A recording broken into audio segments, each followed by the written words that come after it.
is a person who for many years has been working on judicial reforms and who is the co-author of one of the drafts. But when we were talking with him, he has some creative ideas as to judiciary system. And some of his ideas are very interesting, and I would like to give the floor to him. I don't think that I will be too creative. I would like to quote some figures of sociological survey conducted by the Democratic Initiative Funds named after Ilko Kucherev. The survey was done among the citizens and judges as to what are the problems in the system and what is to be addressed. The vision is absolutely different. What is common? 72% of judges, the majority, say that the priority task of the judiciary reform should be removing the influence of the president and the parliament. As to the citizens, the question to the citizens was different. Who should appoint judges? Who the citizens trust less? The president. 4% say that the president. 4.3 Verkhovna Rada. Little more, but very little to the Supreme Court of Ukraine. 4.6. People do not believe these bodies. They don't believe that they should participate in forming the judiciary. At the elections, the citizens, only 28% supported the provision of creating a special body which would include judges and representatives of the public. I agree with Oleksiy Filatov that the draft submitted by the president does not provide for any strengthening of the president. This is almost so, but we already had this strengthening. The President Kuchma was using the powers which were not provided by the Constitution, Yushchenko as well, and then the President Yanukovych. So the task of the judicial reform is to remove all these instruments used by the parliament and the president. And I believe that the judges and the citizens have a common understanding of that. That is the result of the sociological survey. Also, I would like to draw your attention to the following. Why the presidential draft provides for the participation of the president in taking judges to oath. The current president cannot execute this function. He cannot meet with judges. But why is that needed? That means spending a lot of budgetary funds to pay salaries to judges. The salaries are paid to judges, but they cannot exercise their duties because the president cannot find time to take them to oath. And also the signing the certificates to the heads of the courts. Why should the president do it? The collective of judges is appointing the heads, but why should the president sign this certificate? And there are several of such provisions. As to judicial self-governance, according to the draft of the presidential administration, is not changed. Yes, the councils of judges are cancelled, but the method of forming the Congress of Judges, the Conference of Judges, which will take place in Kyiv, will elect who will go to the Congress of Judges. The judicial self-governance is if the meeting of the judges delegate meetings of the judges delegate their representatives to the Congress of the Judges. That is one of the amendments introduced by the MPs. The Supreme Council of Justice, that is not recommendation but the duty of Ukraine to provide for having more judges elected with the participation of judges in this council. That's the problem with the Constitution. We need to amend the Constitution to implement this recommendation, but there are compromise versions which could be implemented without changing the Constitution, and that is confirmed by the lawyers of the European Court. The bodies of judiciary self-governance can get the powers as to approval the candidates appointed by the President and the Verkhovna Rada, the scientists and the prosecutors. As to the right for fair court trial, the draft law is, of the President is how to provide that right for just court. Is there instruments related to the right for fair trial? Does it solve the problem when the person comes to court and he is kicked out and they say, oh, it's not our instance, and then the draft of MPs according to the coalition agreement, it provides such an instrument. Sharing cases, it is regulated. It should be regulated on the level of a law, not by draft law or some under laws. Electronic justice and how to get documents from a court through internet, and that saves lots of money and that speeds up the process. You don't need to wait for a warranty and how to return it back. To conclude, it doesn't matter how good a draft law is, but the way they're trying to pull it through the parliament causes a doubt that this is a good draft law, even without reading, just by the way they're trying to pull it through the parliament. So that's why we should not break the judiciary reform. We need to bring together all the best draft laws, and then the committee should prepare their own variant on the basis of those materials that they have in those three draft laws. Thank you, Roman. Unfortunately, we are running out of time. I would like to give the floor to Petro Boyko, the head of the Council of Lawyers in Kyiv region. What about your community, defense lawyers? What do you think about that? Who must be a judge? Who should be a judge? Nobody praises that draft law. I would like to do it. It's a very good work, and authors worked a lot. They thought a lot, and that even scares, because when you see bad things, you understand that it's not there by chance. So let's speak about independence of judges through the Supreme Council of Justice. Earlier on, we did it easy and independently, despite all undemocratic regimes started with Kuchma and we got together and we nominated our people, the best defense lawyers who since that, if this draft law is passed, everything will change.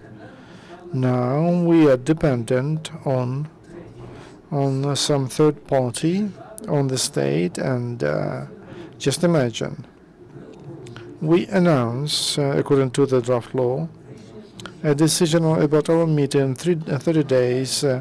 Those who would like to become the members of the Supreme Council of Justice should be registered in that Council of Justice. And or what if he's not registered? What he must do?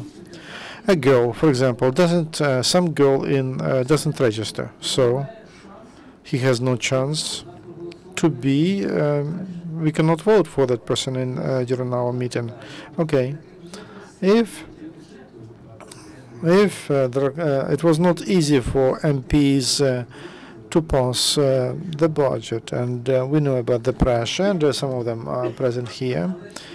We saw that from TV, that pressure, but as a result, we have a budget. Just imagine what happens to the candidate of the Supreme Council of Justice in a month. So they will put a dirt and they will press on him, and he will not want to be a member of the Supreme Council of Justice. Why do we need a secret vote provided by that law? Is there, in principle, is that independent formation of the Supreme Council of Justice that has influence on all the judges? I think not. That's why, dear MPs, pay attention to that part of this draft law. Very bad.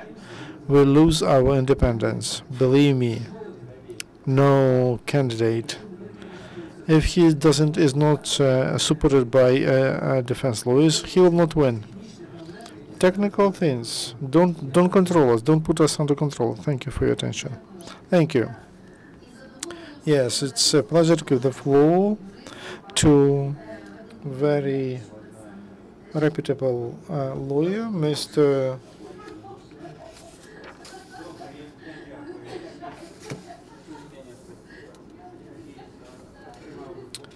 I was invited at the last moment, and I'm not ready. I'm not well prepared for this discussion, but I have to briefly answer the question for the round table, and what kind of a judge we would like to have. He ought to be independent, fair, just, and honest. And our task was not, when we see that profile, how to develop such mechanism which would make a judge independent and honest and fair. If to assess. If we assess the draft which was developed by the Council on Judicial Reform, and I participated in that, just as the draft presented by the MPs, and I also had something to do with that. I can tell you honestly, I'm not satisfied with either with the first one or with the second, because both of them do not address the problem of judicial reform. I've been saying that long time ago, and I repeat it again, that I'm absolutely sure that to get rid of the political influence which exists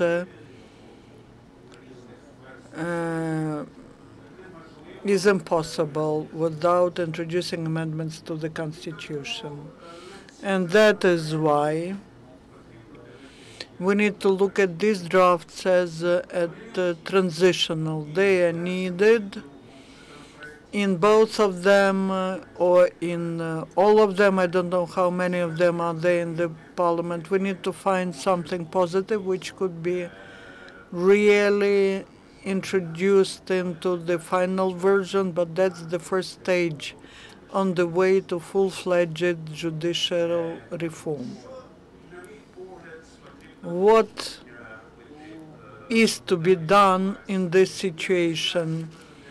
Both the presidential administration and MPs have to try to to forget about the ambitions, who did what, whether they did more or less, and also to demonstrate the will so that the draft is really helping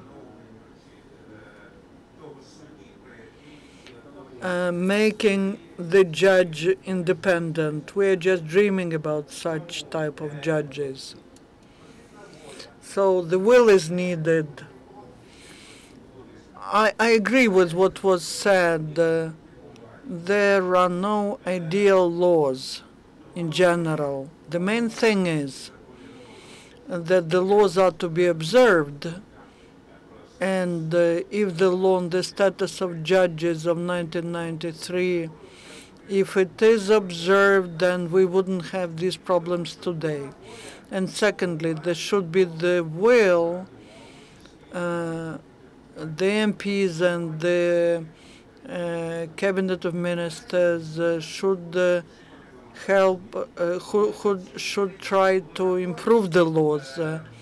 The amendments should be for the benefit of people and society, but should not be persecuting some, or should not be just persecuting some political groups. So I would recommend to the MPs, those who are present here and those who are not present here, to really try and find this compromise. Because in the first draft that was developed by the Verkhovna Rada and the second one, both of them have a lot of positive things. Somehow they have to be consolidated, and we need to find this consolidated draft.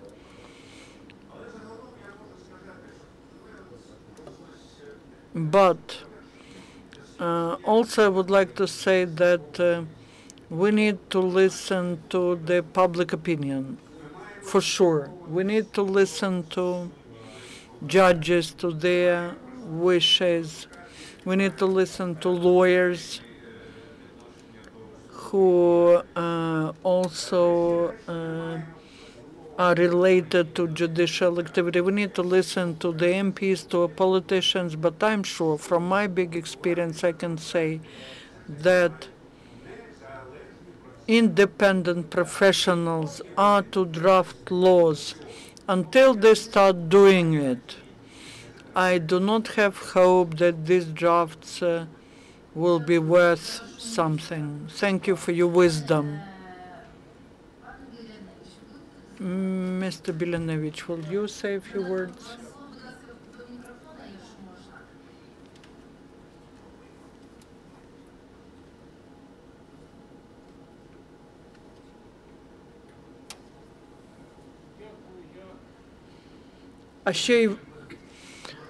I could very briefly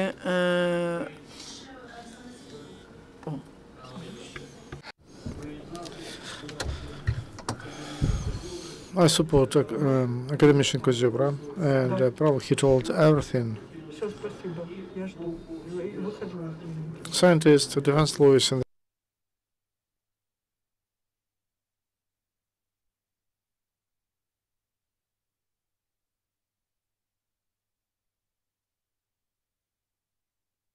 that the council went that way.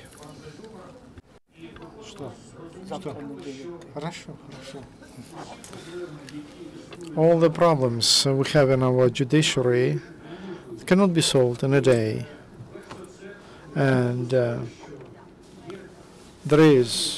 are some issues which demand to interfere into the constitution, like appointment for the first time and for life appointment, the issue about appointment of judges and the system of selection, about the judicial self-governance among judges, and many other issues. And if we started our work with changing the constitution, we wouldn't solve the problem. At the same time, the society, people demand from politicians, from professionals, from academical sources, from MPs, that our society, we need to decide which way to choose. I think it's a correct way. In the strategy, we suggest to have the two stages of work. The first thing, what we can do without amending the constitution, and that is reflected in the draft law which was offered and approved by our Council on Judiciary Reform. I listen to the discussion here. I have an opinion. I would make some comments to this discussion. First of all, it seems to me that I have a feeling like in the Soviet Union, they discussed Pasternak. We have not read his poems, but we are against him. That was such an popular expression.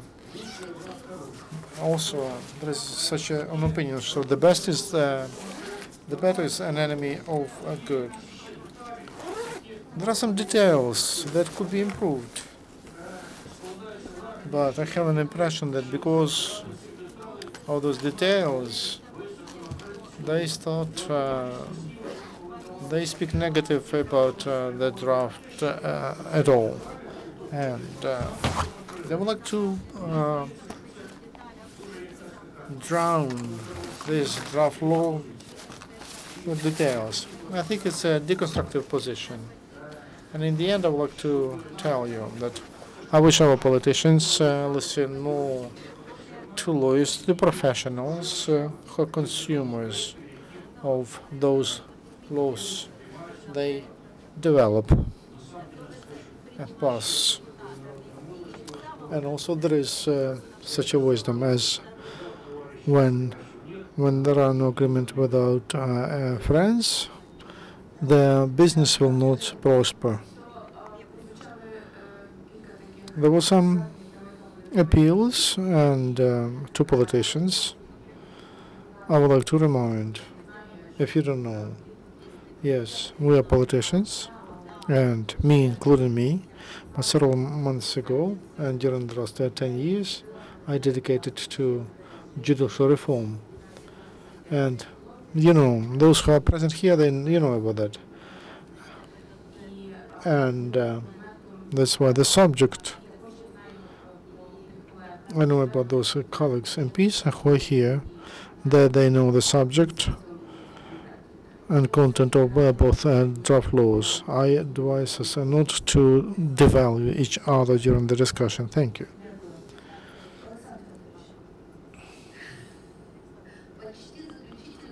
Almost the final word.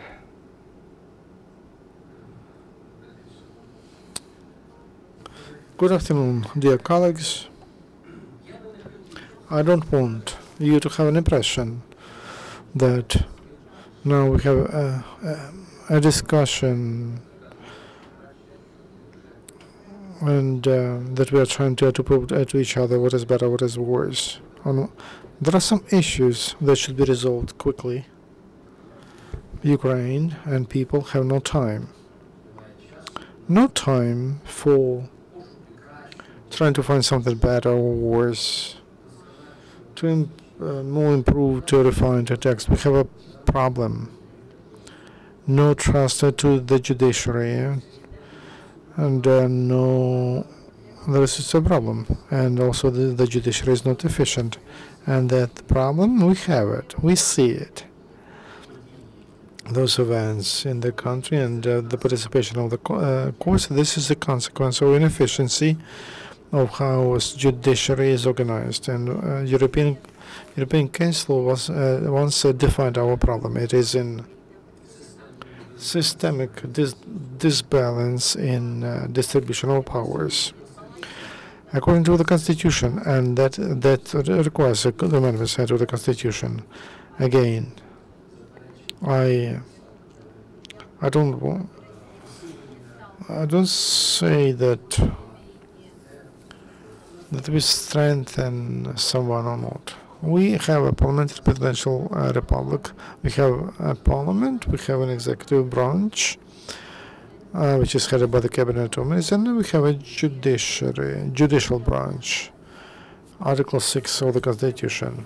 Nobody speaks about the judicial branch at all, and we don't have bodies of the judicial branch. What we need, in my opinion, thanks to the Parliament, because you comply with the decision of the European Court, as the judges of the Supreme Court, to solve these problems. it would be possible if there is a quick introduction of mechanisms which would support the same level of application of the law and clear and predictive decisions of course. People understand if they read laws of Ukraine, they have the right to know what, on the basis of that law, what decisions could be taken by courts. They should not wait for any decision. I think, was there money involved, or was there political pressure, or something else? The issue of political pressure is very easy to solve. In the system which we had before they cancelled the powers of the Supreme Council of Judges, there was a Volkov and some examples, and who was dismissed informants, and then they could solve issues. Otherwise, they would be dismissed easier. Yes, there was political pressure, and it was supported by how they selected people to meetings of defense lawyers, scientists, and the parliament, and appointments of the president. Through those people, there was a political pressure, and not only political. It was supported by the labor law. That's why, in my opinion, a quick introduction and procedural tools that would allow and such a system when the Supreme Court, and it will be a big problem, take decisions close to case and follows that cases, and for people, for lawyers to know what court decisions are expected. The system under which we have one more problem. We have lots of cases, and the courts have to deal with, and a lot of cases, and I don't say the majority, maybe less than half, are such that should not be resolved in courts. We waste money from the budget. We waste money. We work on disputes between state institutions. It should not happen. It should not happen in the society. We should not waste money of our people. We should reduce the number of cases, and we should reduce the burden on judges. That would give more time for judges to think about their decision instead of trying to deal with that amount of work that they have, and coming closer to European standards. And European people, Ukrainians wanted to like to be in Europe, and for that we need standards.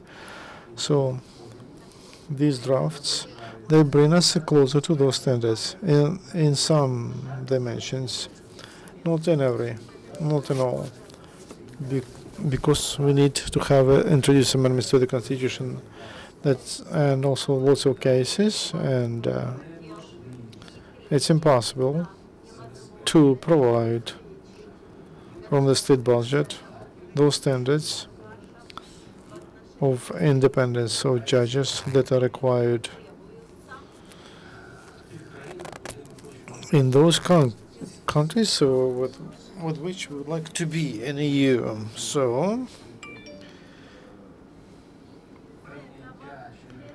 So criteria, it's important to consider how our laws meet European Convention on Human Rights, and there are a lot of Venice Commission gives the same recommendations for Ukraine for 10 years. That's what we should follow. We will not reinvent something new in this. All these things, other countries have passed them. They have that in Europe, and they have standards and criteria, and the justice of good decisions, and also predictability. I would like to wish success to MPs. It's in their hands. And I call you to quick, legal adoption and of the law which would bring Ukraine closer to European status.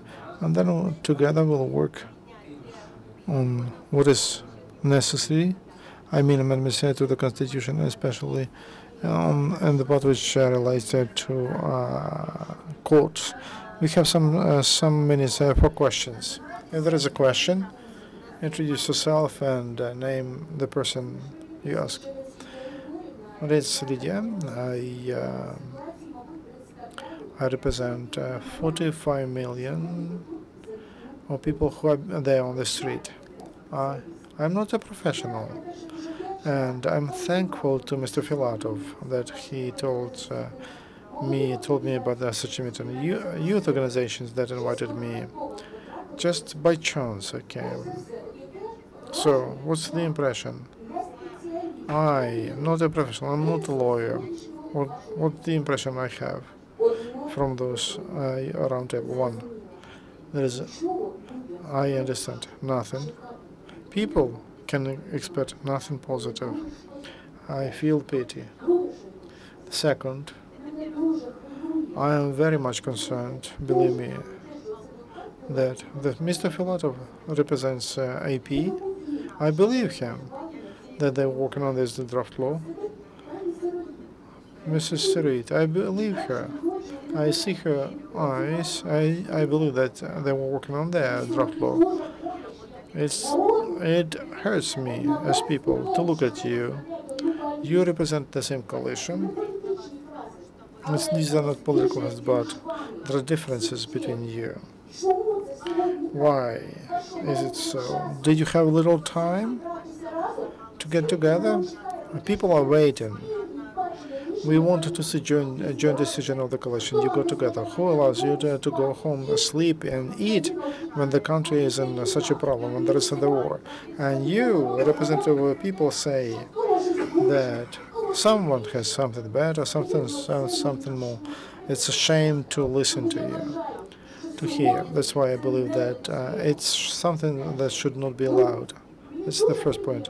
The second, I'm pleased that Valentina raised one very good question. By the way, I didn't hear the answer. The first question was, future judge. What's the profile of the future judge? I heard everything about an independent course, responsibility, and all the rest. All things are very simple. Is a judge a professional? Well, I'm not a professional. I know the Constitution by heart, and the judges can tell me. It's a shame. I beg your pardon. If I understand.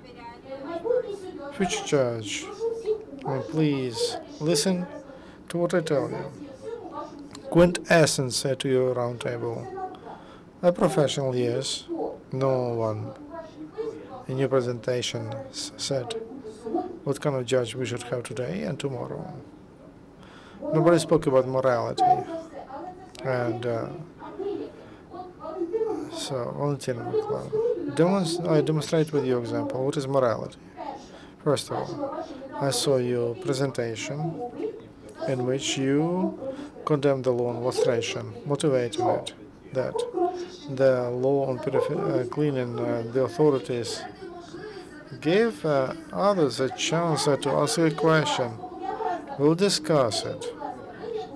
You, as the head of the Council of Judges, and you supported judges of Supreme, then they appealed to this in the Constitutional Court as the head of the Council of Judges. Tell me, please, you supported them. What is your morality as a judge when you did not react as you should to the draft laws from draft on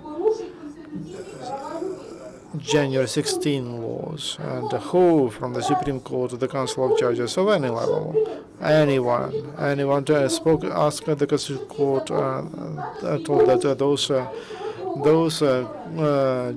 laws You have no moral right to speak about that because you. Thank you. We'll discuss it. We'll have a separate discussion. If there is no question to our speakers, I will answer to you because I was not a judge of the Supreme Court. I cannot speak for them. Coordinator, I would like to comment because the person told I agree completely with what is happening. This is true. We weren't able to achieve a compromise, and I feel I am embarrassed also because we took obligation on ourselves that we would move as one joint force, and we would finally stand it before any decision comes out to the parliament. Believe me, we were trying. We put lots of efforts for that to happen, and I hope still it's not late. It's never late. And I would like to invite all participants of this process for us to do make a step back and to find that decision, which will demonstrate to the society that we care about the society and that we understand it and we agree on in our steps. A question to Filatov. Mr. Poroshenko, will he come to the parliament tomorrow to convince his faction to vote for this draft law, which is discussed today, like he did when they considered the law on the budget and how Yanukovych did on January 16. I cannot speak for the president, but he's planning to come to the parliament tomorrow. As far as I know, it's not planned, and I hope that deputies, MPs, don't need influence of the president to find consensus on those amendments the Ukraine needs. And I would like to say that even this discussion shows that the main problem is not in shortcomings in laws and who signs ideas of judges. The problem we are facing is inability to constructively approach urgent issues the country is facing, the society is facing. MPs, president, other subject legislation initiative like cabinet said, they should not run ahead of each other to register draft laws. If we convincing each other whose draft law is better instead of taking decisions, even not perfect decisions on the first stage, but then we could take proposals of all the stakeholders and we could improve decisions to achieve the result which we need, which Ukrainians need for everyone to come to the court, and to receive a legal decision in good time. Only if we try to find some disputes, opportunities, and to criticize each other, and we wanted to win more time to promote our draft law that will give us no results. I hope it will not happen. Thank you. I would like to thank participants and one more.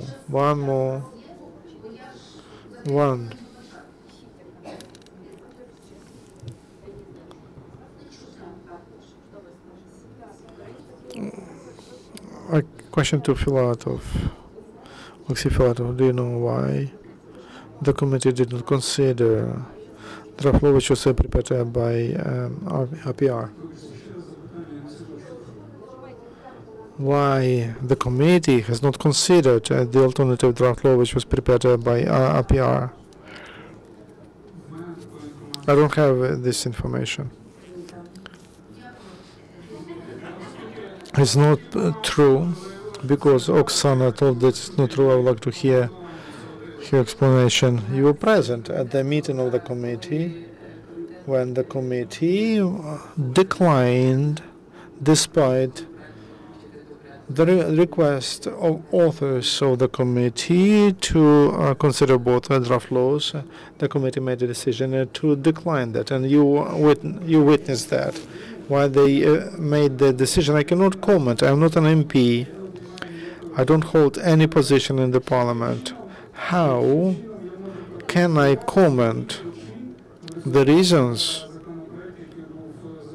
why your draft law was not considered? In the end, let me say, I think that we should leave from here not with our interest like we came. We should leave from here. We should give you an understanding that we are ready to give to Ukraine a chance for fair court. We should not say that there is a fight between ambitions. It's not true.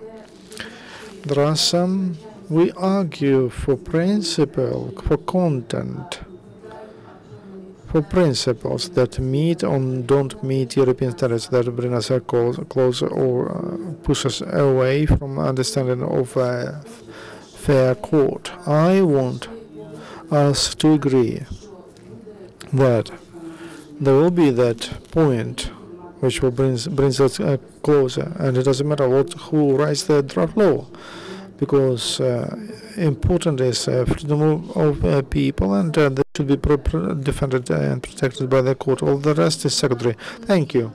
We are done with our round table, and we shared our opinions. And in the end, I would like to say one thing: judges believe that truth is in the middle, but for that middle, there should be a platform. So I call our deputies and our politicians to find a platform and to find that golden middle.